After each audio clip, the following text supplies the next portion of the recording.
Welcome back to my Keep Up channel. La Royale welcome.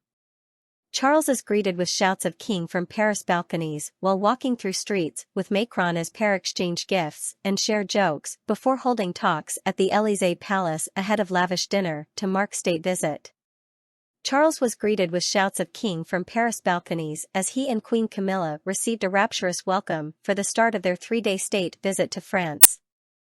The king beamed and waved at the adoring crowds as he walked through the streets of Paris with French President Emmanuel Macron before they exchanged gifts with one another and held talks at the Elysee Palace ahead of a lavish state dinner later this evening.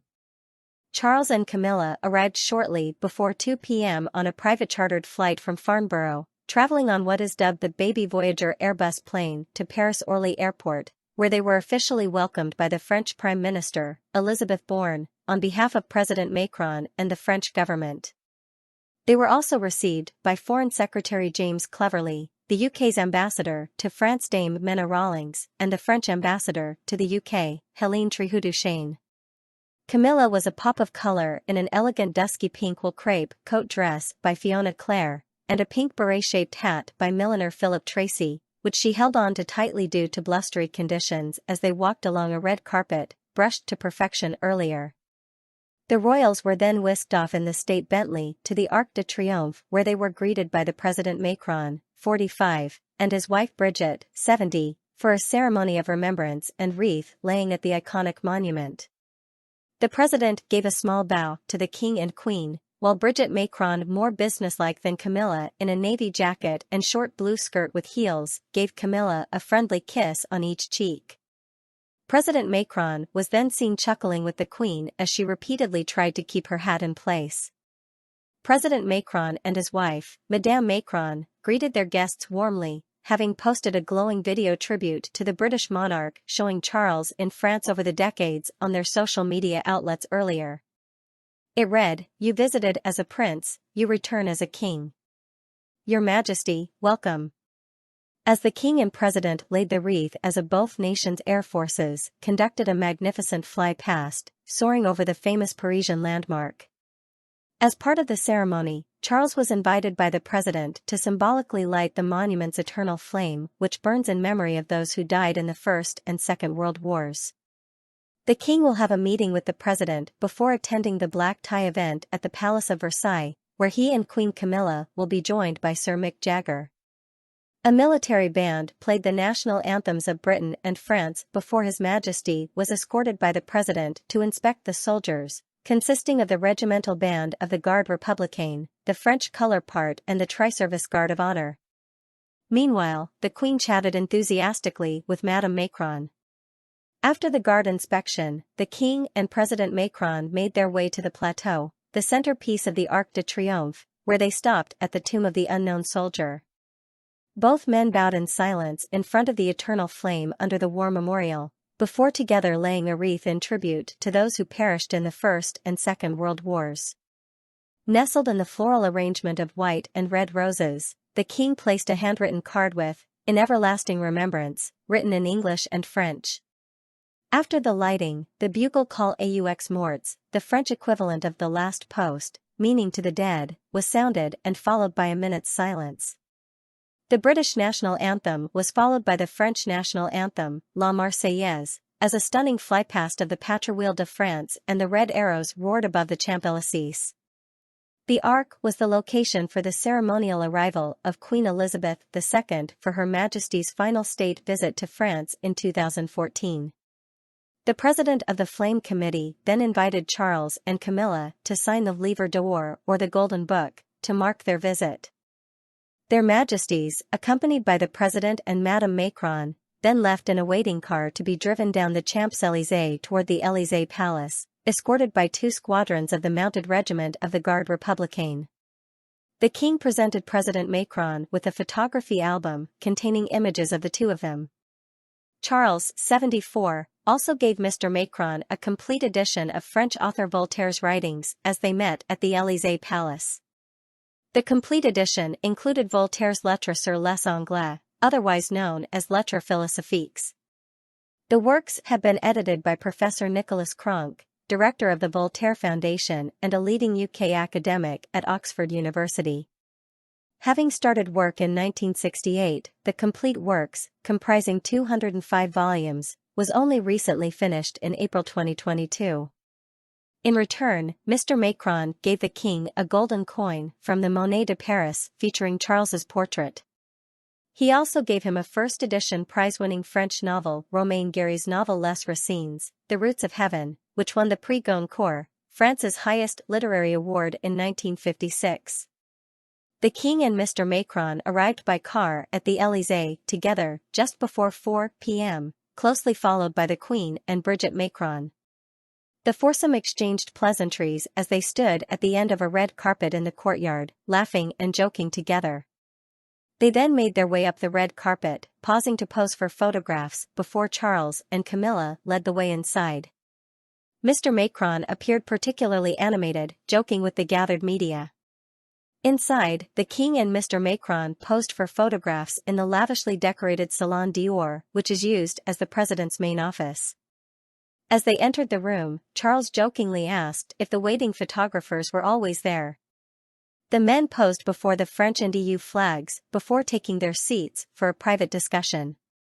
The king and Mr. Macron left on foot at 16:40, headed for the UK ambassador's residence where they will plant an oak tree presented as a gift by the French president.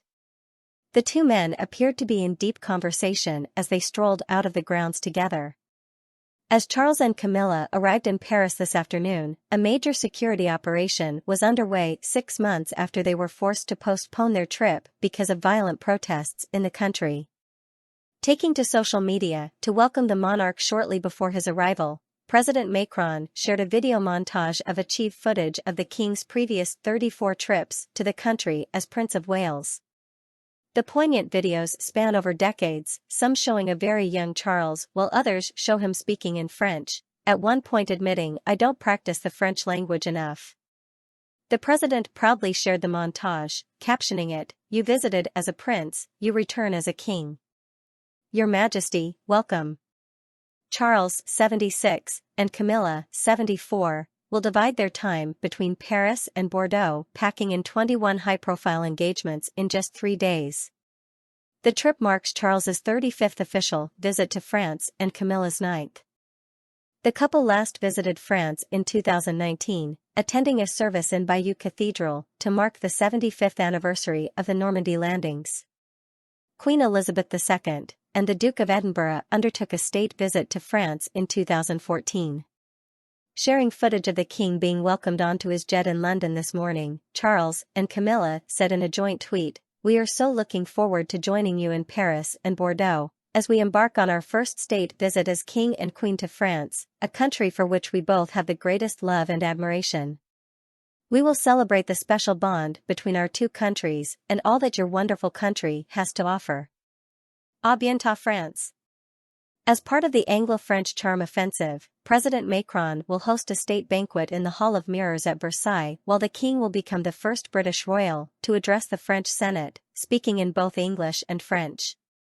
The king was forced to cancel his state visit to France after widespread rioting began across the country opposing Macron's retirement age reforms. It was set to be the king and queen's first state visit following the death of Queen Elizabeth, but Germany, the second leg of the journey, became the historic first destination for the couple. In the days leading up to the planned visit, protesters daubed "Death to the King" in threatening red paint across buildings, warning the violence would worsen if the monarch arrived. The British government was asked by the French leader to postpone the trip at the time after French unions called for the nationwide pension protests to coincide with the king's visit.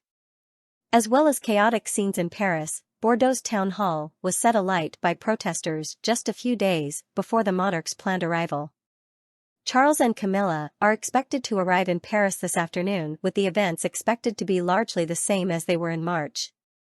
Buckingham Palace said in a statement announcing the rescheduled trip, the King and Queen will undertake a state visit to France, visiting Paris and Bordeaux, from Wednesday 20th to Friday, September 22, 2023. The visit will celebrate the shared history, culture, and values of the United Kingdom and France. Chris Fitzgerald, Deputy Private Secretary to Their Majesties, told the Mail last week that the trip would highlight issues of mutual interest including climate change and protecting biodiversity. He added that they will discuss strengthening security and defense ties in response to the conflict in Ukraine and recognizing outstanding cultural achievement. Organizers have invited a range of celebrities to eat and drink with King Charles and Queen Camilla in the lavish Hall of Mirrors, a space designed to reflect the omnipotence of the Sun King, Louis XIV. Rock royalty Mr. Jagger, 80, will be traveling from his own stately home, the Château de Fourchette, Fork House, in the Indre-et-Loire department, for the evening. Mr. Arnault, 74, owns luxury mansions in Paris and Bordeaux and is the head of the LVMH luxury goods conglomerate, which includes brands like Louis Vuitton and Christian Dior. Rich lists regularly put him at number 1, with his fortune estimated by Forbes to be £178 billion. In 2012, he was made Knight Commander of the Order of the British Empire for services to business by the late Queen Elizabeth II. Charles is said to have provided a strict list of culinary demands for the evening soirée. Michelin-starred kitchen maestros Yannick Alino, Anne-Sophie Pic and Pierre Hermé have finalized a menu which was sent to London for approval. This includes banning 3 of France's finest chefs from serving foie gras, while asparagus, which had been on the original menu in March, has been ruled out simply because it is no longer in season. There will, however, be plenty of mushrooms served to the King and Queen, which are a favorite as they remind them of the late Queen, Elizabeth II, a French government source said. As Charles addresses senators and members of the National Assembly, Camilla will join Madame Macron to launch a new Franco-British literary prize at the Bibliothèque Nationale de France. The couples will then meet a number of community sports groups and sports stars as France hosts the Rugby World Cup and prepares to host the Olympics next year. After traveling to Bordeaux, the King and Queen will meet emergency workers and communities affected by the Bordeaux wildfires in 2022, highlighting how to tackle climate change. While in the region, the King will also meet British and French military personnel as well as attend a great campaign where British and French businesses will be showcased. Finishing off their jam-packed visit, they will take a trip to an organic vineyard before flying back to Scotland where they have spent the summer. Source: dailymail.co.uk. Please like, share, and subscribe. Thank you for watching.